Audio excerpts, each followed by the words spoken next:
La Academia de la Magistratura es el órgano oficial de capacitación del sistema judicial y fiscal peruano, reconocido constitucionalmente.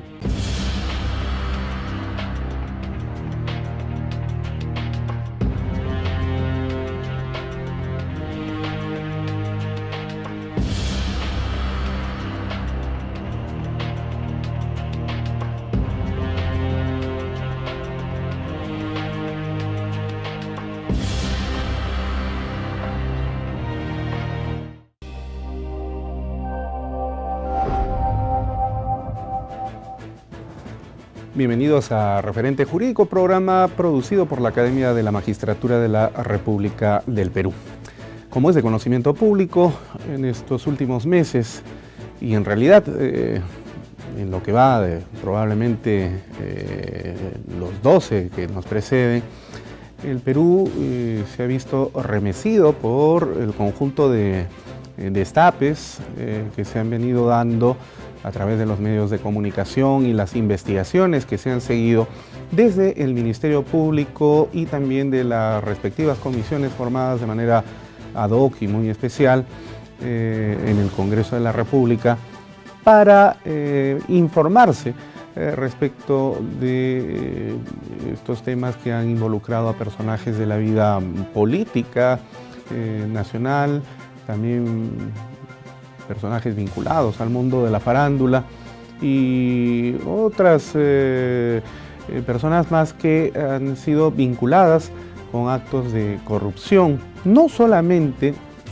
a nivel de los estamentos gubernativos de alto nivel del Estado peruano, sino también descentralizados increíblemente en los gobiernos regionales y los gobiernos locales que conforman el país.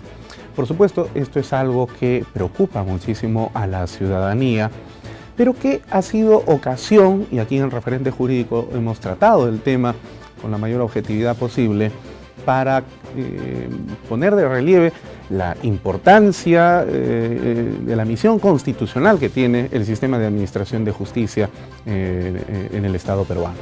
El Poder Judicial y el Ministerio Público, que quizás por su propia naturaleza funcional no siempre es un sector del aparato estatal que es mirado con cierta desconfianza. Sin embargo, los sondeos de opinión pública nos indican que al menos un 26% de la ciudadanía le otorga una confianza que tradicionalmente a veces no llegaba a superar ni siquiera el 12 o 13%. Esto es importante para el sistema de administración de justicia, por supuesto, y siendo la Academia de la Magistratura un organismo de relevancia constitucional, integrante del mismo, entonces nos sentimos también nosotros comprometidos en este proceso desde el ámbito que nos corresponde realizar, que es el de la capacitación y formación de nuestros magistrados y aspirantes a la magistratura, para prepararlos cada vez mejor en este momento, no solo coyuntural, sino en los desafíos que se vienen por delante, sobre todo en un contexto de reforma procesal penal, donde el sistema de administración de justicia viene demostrando efectividad en sus labores y funciones en los casos específicos de corrupción de funcionarios.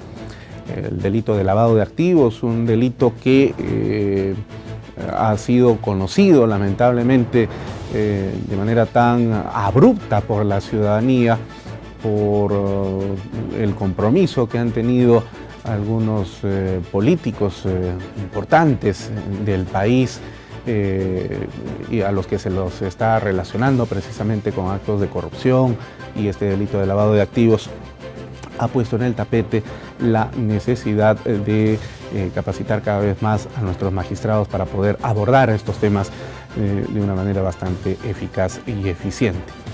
Es por eso que aquí vamos a seguir tratando nosotros este tema y como el día de hoy hemos convocado la presencia de un extraordinario jurista español que no solamente proviene del ámbito de la teorización del derecho, sino que además ha tenido una participación personal durante casi 2 décadas cumpliendo la labor de fiscal al lado del fiscal jefe del Tribunal de Justicia de Andalucía, uno de los más importantes del Reino de España.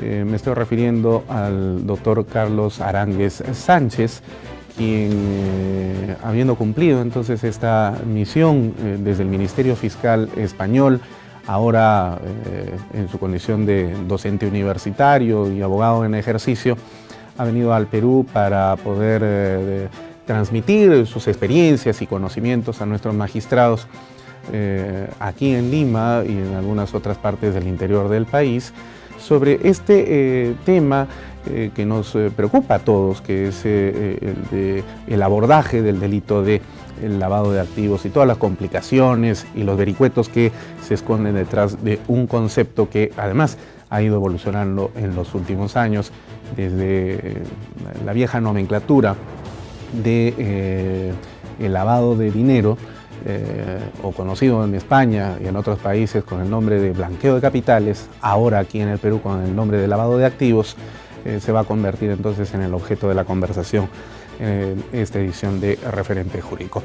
El doctor Carlos Aránguez Sánchez, quien es profesor titular de la Universidad de Granada de España, universidad de la cual hemos tenido el honor de participar con algunas conferencias y cátedras en materia de derecho penal y además ha tenido pues la gentileza de considerar a nuestra institución para suscribir futuramente un convenio interinstitucional que refuerce la preparación de nuestros jueces y fiscales. Es una institución de la cual nuestro invitado el día de hoy es también coordinador del Aula de Derecho Judicial. Doctor Carlos Aránguez Sánchez, es un honor tenerlo en Referente Jurídico. Bienvenido a nuestro programa. Para mí, muchas gracias. Bueno, vamos al tema que nos convoca el día de hoy. La ciudadanía escucha frecuentemente a través de los medios de comunicación que determinados personajes por los cuales depositaron en un momento determinado su confianza a través de la elección popular, el día de hoy son legítima y legalmente perseguidos a través de investigaciones instauradas por el Ministerio Público peruano, imputándoles la presunta comisión del delito de lavado de activos. Y cuando la ciudadanía escucha esta expresión lavado de activos, lo único que sabe es que se trata de algo malo, de una conducta que se vincula con el delito. Pero en esencia no tiene muy clara la idea, salvo que sea alguien versado en materia jurídica. Y aquí, bueno, nos están siguiendo en este momento televidentes de todos los sectores sociales. Reitero, no tienen el conocimiento preciso de qué es el delito de lavado de activos. ¿En qué consiste este ilícito penal, doctor? Sí, el lavado de activos consiste en la inversión de bienes de procedencia ilícita en la economía legal, obviamente encubriendo su origen. Realmente puede ser muy variado, sobre todo desde las formas más sencillas a las más complicadas. Utilizando el símil, se puede lavar a mano, se puede lavar en una lavadora, pero también se puede lavar en una tintorería. Pues de la misma forma existen técnicas muy básicas, muy rudimentarias, como comprar un billete de lotería premiado, técnicas pues algo más complejas como el préstamo-retorno, es decir, poner una propiedad en garantía en el extranjero para fingir un falso crédito hipotecario, y luego hay algunas formas de blanqueo realmente increíbles, porque hay que tener en cuenta que la ingeniería financiera permite cosas como, por ejemplo, detener el tiempo, porque siempre son las 12 de la mañana en una bolsa o en un banco, con lo cual, aprovechando los usos horarios, el dinero puede circular, simplemente además de forma electrónica, con un teléfono móvil y un ordenador, puede circular por todo el mundo y realmente puede salir de Madrid a, por ejemplo, Berlín a las 12, llegar a las 12 y un segundo, salir a las 12 de nuevo hacia Moscú, después pasar a Tokio, y sin que transcurra el tiempo, ese dinero circule hasta 34 veces alrededor del planeta. También tenemos que tener en cuenta que el blanqueador aprovecha igualmente, pues, por ejemplo, los diferentes alfabetos que tenemos. De tal modo que mi apellido, por ejemplo, Aránguez, pues comienza en los caracteres básicos, pero va pasando a cirílico, porque hemos dicho que iba, por ejemplo, a Grecia, o va pasando qué sé yo, al árabe, después al chino, y de esta forma se va transmutando, se va cambiando, y al final Aránguez termina siendo Aranjuez, Aranda, Aranga, y es muy difícil conectar luego esa posibilidad. Pero sobre todo es que también existen territorios en los que circulan los flujos monetarios, pero no puede llegar la población, no puede llegar el Estado. Por ejemplo, para incautarlos.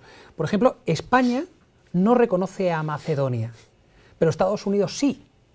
Vamos, es muy fácil trazar un círculo de blanqueo pasando por simplemente Macedonia, y después el dinero pasa a Estados Unidos y regresa a España.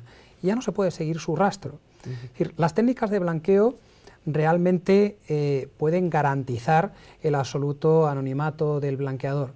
De esta forma, lo que quiero transmitir es que en muchas ocasiones estamos cogiendo a las personas que lavan en un barreño a pequeña escala, pero los grandes blanqueadores internacionales, la verdad es que son muy difíciles de perseguir. ¿De dónde viene esta expresión de lavado de activos, blanqueo de capitales, como le llaman allá? Pues es muy interesante porque inicialmente el primer caso surge en Estados Unidos en la década de los 70, es una organización criminal que se dedicaba a la venta callejera de cocaína, pero justificaba sus ingresos en base a esas lavadoras, a esas máquinas que existen públicas con monedas en un establecimiento. En Estados Unidos es delito fiscal no solamente minorar la cuota tributaria, sino también ocultar la procedencia de los ilícitos. Lo sabemos precisamente por el caso de Al Capone. En este supuesto,